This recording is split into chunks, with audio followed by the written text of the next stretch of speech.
अगर आप भी बिहार से हैं और क्लास 10th में हैं, तो यह वीडियो आपके लिए बहुत ही खास होगा, रामबाण साबित होगा। ठीक है, तो बता दूं कि Bihar board class 10th Hindi के इम्पोर्टेंट ऑब्जेक्टिव क्वेश्चन जो आपका त्रिमासिक में और 2026 के एग्जाम में पूछे जाने वाले क्वेश्चन, जो ऐसे क्वेश्चन हैं जो बार बार पूछे गए हैं 22 से 23 से 24 में, जो पूछे गए हैं 25 में, उस क्वेश्चन को हम लेके आए हैं पीवाईक्यू के तरफ से। इस क्वेश्चन को आप देखने के बाद आप कहेंगे कि 100% गारंटी है लड़ने वाला। ठीक है, तो इसको वीडियो को अंतिम तक देखिएगा और एकदम हर क्वेश्चन को एकदम बेसिक से समझा के जाएंगे। ठीक है, चल देखिए, पहला क्वेश्चन कर रहा है कि श्रम विभाजन और जाति प्रथा निबंध के लेखक कौन है। श्रम विभाजन और जाति प्रथा का उची है एक निबंध है, इसको लेखक कौन है, कौन लिखा है? रणधारी दिनकर, डॉक्टर विभात, ललित बिलोचन शर्मा, गुणाकर मूल्य।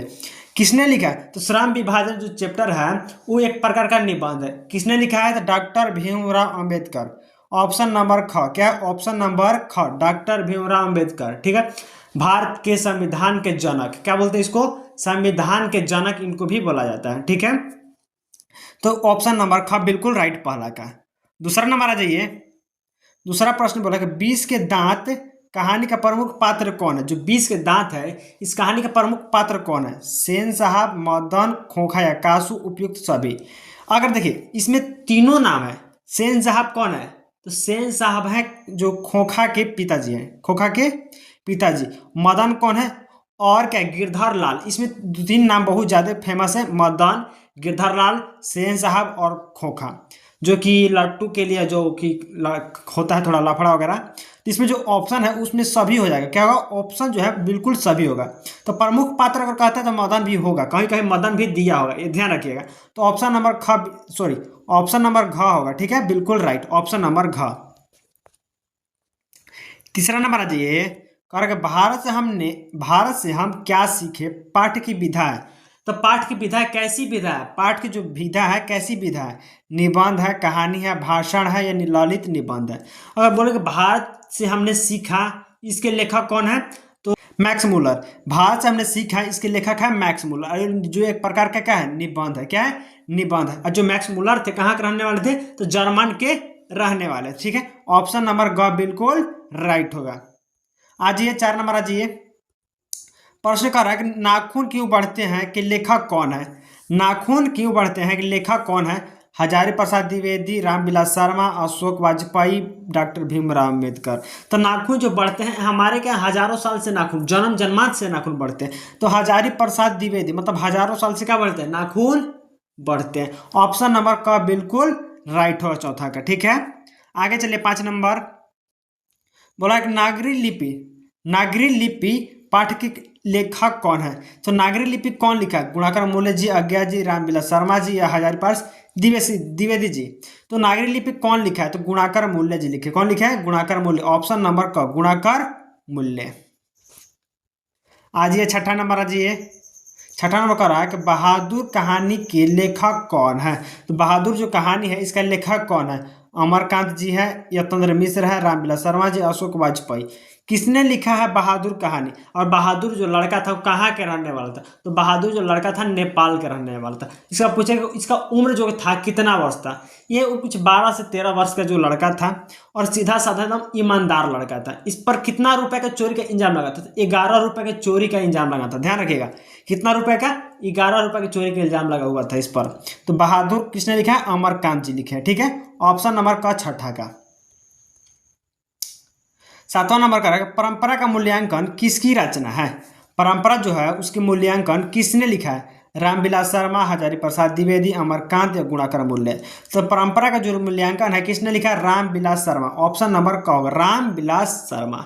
हाँ, एक बार हम इसको ट्रिक दिए थे कि लेखक और चैप्टर का नाम कैसे याद करना है, तो उस वीडियो को आप जाकर देख लीजिए, पूरा एकदम 2 मिनट में आपको लेखक और चैप्टर का नाम याद हो जाएगा। ठीक है, चलिए आगे चलते हैं। क्वेश्चन नंबर 8 करके जीत जीत में निरखत हूँ पाठ के लेखक कौन है। जीत जीत में निरखत हूँ पाठ के लेखक कौन है? अशोक वाजपेयी, यतंद्र मिश्र, बिरजू महाराज, रामविलास शर्मा। तो जब जीत जीत में निरखत हूँ इसके लेखक है बिरजू महाराज। ये बिरजू महाराज जो है इन्होंने 8 साल की उम्र से ही अपना डांस करना स्टार्ट किए थे, कि उनके जल्दी ही इनका पिताजी डेथ कर गए थे। और ये अपना जो गुरु मानते हैं, किसको मानते हैं? अपना जो सबसे बड़ा गुरु मानते हैं वो अम्मा को मानते हैं। किसको मानते हैं? अम्मा को मानते हैं। तो ऑप्शन नंबर ग बिल्कुल राइट होगा। 9 नंबर देख लीजिए, कह रहा है आबनियो किस देश में स्थित है। जो आबनियो है किस देश में है? फ्रांस में है, रूस में है, जर्मन में है, चीन में है। कहाँ आबनियो जो है कहाँ स्थित है? तो फ्रांस में स्थित है। कहाँ है? फ्रांस में। ऑप्शन नंबर क, फ्रांस में। ठीक है, 9 का क नंबर। 10 नंबर आ जाइए, मछली कहानी में किस जानवर का उल्लेख है? मछली कहानी, मछली का उल्लेख है।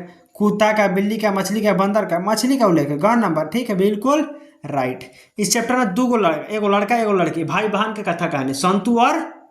संतु एक और बहन का कुछ नाम था, थोड़ा याद नहीं आ रहा, देख लीजिएगा। ठीक है, तो अगर इस पर अभी तक वीडियो को, चैनल को लाइक सब्सक्राइब नहीं किए तो चैनल को लाइक कीजिए, सब्सक्राइब कीजिए और बेल आइकन दबाना मत भूलिए। ठीक है, चलते आगे। अधिक प्रश्न नंबर बोला 11 कि राम नाम बीनू बिरखे जग जननी कवि कौन है? राम नाम बीनू बिरखे के कवि जो है कौन है? गुरु नानक, रसखान, घनानंद, प्रेमधन। किसने लिखा है राम नाम बीनू बिरखे? तो ऑप्शन नंबर जो क है, क्या है? गुरु नानक जी लिखे हैं। किसने लिखा है? गुरु नानक जी लिखे। ठीक है, आगे 12 नंबर देखिए। 12 प्रश्न कर रहा है कि प्रेम आयनी श्री राधिका किस कवि की रचना है? प्रेम आयनी श्री राधिका किस कवि के रचना है? गुरु नानक का, रसखान का, धनानंद का, सुमित्रानंद पंत का। तो प्रेम आयनी श्री राधिका है जो रसखान का है। किनका है? रसखान का है। ख नंबर बिल्कुल राइट होगा। 13 नंबर आ जाइए। 13 नंबर प्रश्न कर रहा है कि अति सुधोषणे को माग है कि कवि कौन है? अति सुधोषणे को मार्ग है कि कवि कौन है? तो धनानंद जी है, प्रेमधन जी, अज्ञा जी है, रामधारी सिंह दिनकर जी। किसने लिखा है अति सुधोषणे है? तो धनानंद जी लिखे। क्या है? घनानंद जी। ऑप्शन नंबर क 13 का घनानंद जी। 14 नंबर आ जाइए, स्वदेशी कविता के कवि कौन है? स्वदेशी कविता के कवि है प्रेमधन, सुमित्रानंद पंत, कुंवर नारायण, अज्ञा जी। किसने लिखा है स्वदेशी? प्रेमधन लिखे। ऑप्शन नंबर क बिल्कुल राइट होगा 14 का। 15 नंबर आ जाइए, क्वेश्चन नंबर 15 करेगा भारत माता कविता कवि किस कवि की है? भारत माता कविता जो है किस कवि की है? रामधारी सिंह दिनकर, परंपरा का मूल्यांकन, कुंवर नारायण, अनामिका। किनकी है? तो है आपका सुमित्रानंद पंत जी का। ख नंबर। क्या है? सुमित्रानंद पंत, भारत माता कविता। 15 का ख नंबर। 16 नंबर आ जाइए, बोला कि जनतंत्र का जन्म के रचयिता कौन है? जनतंत्र की जो जनतंत्र के रचयिता कौन है? रामधारी सिंह दिनकर, कुंवर नारायण, अनामिका, बीरेन डंगवाल। किसने है? तो रामधारी सिंह दिनकर लिखे हैं जनतंत्र का जन्म। ठीक है, बिल्कुल। ऑप्शन नंबर 17 नंबर आ जाइए, हिरोशिमा कविता के कवि कौन है? हिरोशिमा अज्ञा जी। क्या है? अज्ञा जी। 17 का क नंबर। ठीक है, 18 नंबर आ जाइए, एक वृक्ष की हत्या कविता के कवि किस के बचाने की बात करती है? घरों को, शहरों को, देशों को, उपयुक्त सभी को। अगर एक वृक्ष की जो हत्या कविता है उसमें किस चीज की बचाने की बात की जाती है? तो इसमें सभी चीजों को, घर, शहर, देश, दुनिया, पेड़ पौधा, सभी चीज को बचाने की बात की जाती है। तो ऑप्शन नंबर घ बिल्कुल राइट होगा। ठीक है, चलिए आगे चलते हैं। 19 नंबर देखिए, क्या रहा है प्रश्न, हमारी नींद कविता के कवि कौन है? हमारी जो नींद है वो कविता है। किसने लिखा है? बीरेन डंगवाल, अनामिका, जीवनंदन दास, रेनल मारिया रेल के। ठीक है, तो किसने लिखा है? बीरेन डंगवाल लिखे हैं। क्या है? बीरेन डंगवाल। ऑप्शन नंबर क बिल्कुल राइट होगा। आइए प्रश्न नंबर 20, अक्षर ज्ञान कविता में ड का अक्षर के बाद क्या लिखा गया है? तो ड के बाद क्या आता है? माँ, बेटा, बेटी, पिता। क्या आता है? माँ आता है। क्या आता है? माँ आता है। ऑप्शन नंबर क बिल्कुल राइट 20 का। 21 नंबर देखिए, रहा है कि लौट कर आऊंगा फिर कविता किस भाषा में लिखी गई है? लौट कर आऊंगा कविता किस भाषा में लिखी गई? हिंदी में, बंगाल में, उड़िया में, मराठी में। किस में लिखी गई? बंगाल में लिखी है। किस में लिखी है? बंगाल में। ख नंबर, बंगाल में। 22 नंबर का रहा है, मेरे बिना तुम प्रभु कविता के कवि कौन है? मेरे बिना लास्ट का सबसे बड़ा वाला कविता, सबसे ज्यादा वायरल कविता है और सबसे ज्यादा बार आने वाले प्रश्न है। ठीक है, जीवनंदन दास, रेनल मारिया रेल के, अज्ञा और अनामिका। किसने लिखा है? रेनल मारिया रेल के लिखे। ठीक है, ऑप्शन नंबर ख बिल्कुल राइट, सबसे ज्यादा आने वाला क्वेश्चन है। ठीक है, तो देखिएगा जरूर इसको। प्रश्न नंबर 23 का रहा, दही वाली मगम्मा कहानी के लेखक कौन है? दही वाली मगम्मा है उसकी कहानी के लेखक कौन है? श्रीनिवास, सातकोड़ी, सुजाता, सांवरदैया। किसने लिखा? श्रीनिवास लिखे हैं, क्या लिखे हैं? श्रीनिवास। ऑप्शन नंबर क 23 का श्रीनिवास। दौलते विश्वास कहानी के लेखक कौन है? तो दौलते विश्वास की कहानी के लेखक है श्रीनिवास, सातकोड़ी, सुजाता या समैया। किसने लिखा है? दौलते विश्वास लिखा है सातकोड़ी। ऑप्शन नंबर ख बिल्कुल राइट, सातकोड़ी। 25 नंबर देखिए, क्वेश्चन नंबर 25 बोला है कि माँ कहानी के लेखक कौन है? जो एक माँ है उस कहानी है, उसका लेखक कौन है?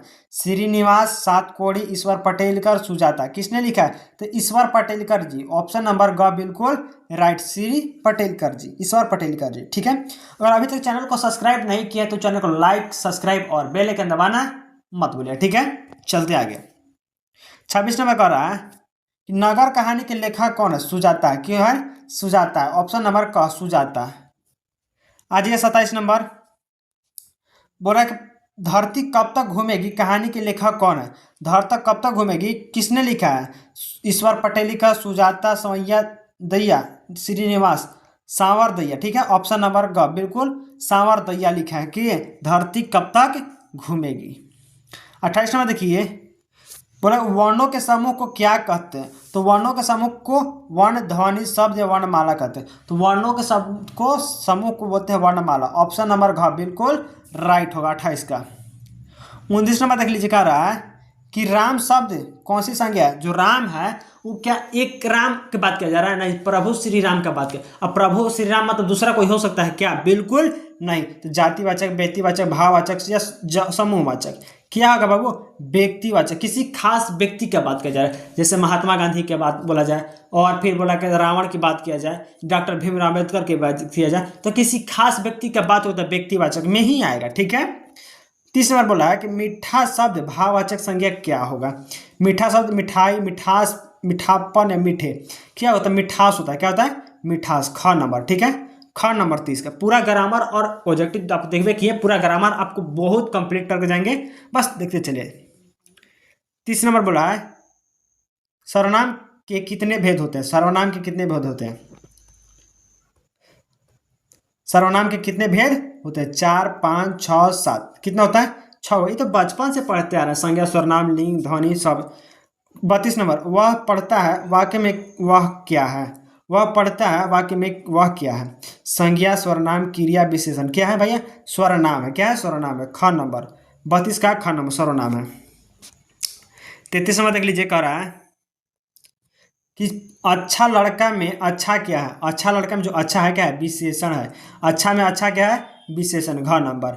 पढ़ना किस प्रकार की क्रिया? पढ़ना जो है किस प्रकार की क्रिया है? सकर्मक, अकर्मक, द्विकर्मक के संयुक्त। क्या होगा भाई? तो पढ़ना एक प्रकार का क्या है? सकर्मक है। जहां पढ़ाई की बात क्या है? सकर्मक। 35 नंबर देख लीजिए, काल के कितने भेद होते हैं? कर्ता ने कर्म को ये वाला नहीं, पूर्ण काल पूछे। क्या पूछा? काल। भूतकाल, भविष्यकाल और वर्तमान काल। कितने काल होते हैं? 3 प्रकार के होते हैं। ख नंबर। क्या होता है? 3 प्रकार के। ख नंबर। 36 नंबर, राधा ने पुस्तक पढ़ी इस वाक्य में कौन सा कारक है? राधा ने पुस्तक पढ़ी इस वाक्य में कौन सा कारक है? तो कर्म कारक, कर्ता कारक, करण कारक, संप्रदान कारक। कौन सा कारक है? कर्ता कारक है। ऑप्शन नंबर ख बिल्कुल राइट, कर्ता कारक। 37 नंबर देखिए, महान शब्द का संधि विच्छेद क्या होगा? महा प्लस न, मही प्लस अ, महा प्लस आनन या महान प्लस अ। क्या होगा? महा प्लस आन। महा प्लस आन। ऑप्शन नंबर ग बिल्कुल राइट होगा। ठीक है, 37 का। 38 नंबर देख लीजिए, कह रहा है कि रोग मुक्त कौन सा समास है? रोग मुक्ति कौन सा समास है? रोग से मुक्ति तत्पुरुष समास होगा। क्या होगा? तत्पुरुष समास है। क नंबर बिल्कुल 38 का। आगे चलिए, प्रश्न नंबर 39 बोल रहा है कि आजन्म में कौन सा समास है? आजन्म तत्पुरुष, अभिभाव, कर्णधार, द्विगु। कौन सा समास होगा भाई? अभिभाव समास हो। क्या है? आजन्म। जहां आ भाव लगता है या लगता है वो अभिभाव समास में आता है। ख नंबर। ठीक है, 39 का ख नंबर। 40 नंबर देखिए, नाक का बाल होना मुहावरे का अर्थ होता है बहुत प्रिय होना, कष्टदायक होना, बीमार होना, अमीर होना। तो बहुत प्रिय होना, बहुत प्यारा भी होता है, उसको बोलते हैं। तो 40 का क नंबर बिल्कुल राइट होगा। ऑब्जेक्टिव के लिए सबसे ज्यादा इंपॉर्टेंट क्वेश्चन है। ठीक है, यहां तक का। 41 हमारा जी बोला कि आंखों का तारा होना का अर्थ क्या है? आंखों का तारा होने का अर्थ जो है क्या है? तो बहुत प्यारा होना, बहुत दूर होना, बहुत कष्ट या बहुत सुंदर होना, आंखों का प्यारा, बहुत प्यारा होना। ठीक है, तो ऑप्शन नंबर 41 का क। ठीक है, प्रश्न अगला दिया 42 नंबर, आंसू शब्द का पर्यायवाची होगा जल, नयन जल, पानी, अश्रु। क्या होगा? अश्रु होगा। ऑप्शन नंबर घ होगा, अश्रु। ठीक है, अश्रु। 42 का घ नंबर। 43 नंबर आ जाइए, अंधकार का विलोम क्या होगा? अंधकार का विलोम रोशनी, उजाला, प्रकाश या फिर इनमें से कोई नहीं। अंधकार मतलब होता है रोशनी। ग नंबर बिल्कुल राइट 43 का। 44 नंबर आ जाइए, सुबह का विलोम क्या होगा? शाम। सुबह का विलोम शाम। जो सब कुछ जानता हो के लिए एक शब्द क्या होगा? सर्वज्ञ हो। क्या होगा? सर्वज्ञ होगा। 45 का क नंबर। 45 का क नंबर। 46 नंबर देख लीजिए, कह रहा है कि जो पहले जन्मा हो के लिए शब्द क्या होगा? जो पहले जन्मा होता है उसके लिए अग्र होता है, जो बाद में जन्मा होता है उसके लिए अनुज होता है। पहले बोला है तो अग्र होगा। फिर है 46 का क नंबर। 47 में देखिए, कान्हा शब्द का स्त्रीलिंग क्या होगा? कान्हा शब्द का कन्हैया, कन्हाई, कन्हैया, कन्हैया। क्या होगा? कन्हाई होगा, कन्हाई। ऑप्शन नंबर ख बिल्कुल राइट होगा, कन्हाई, कन्हाई ना। ऑप्शन नंबर ख बिल्कुल 47 का।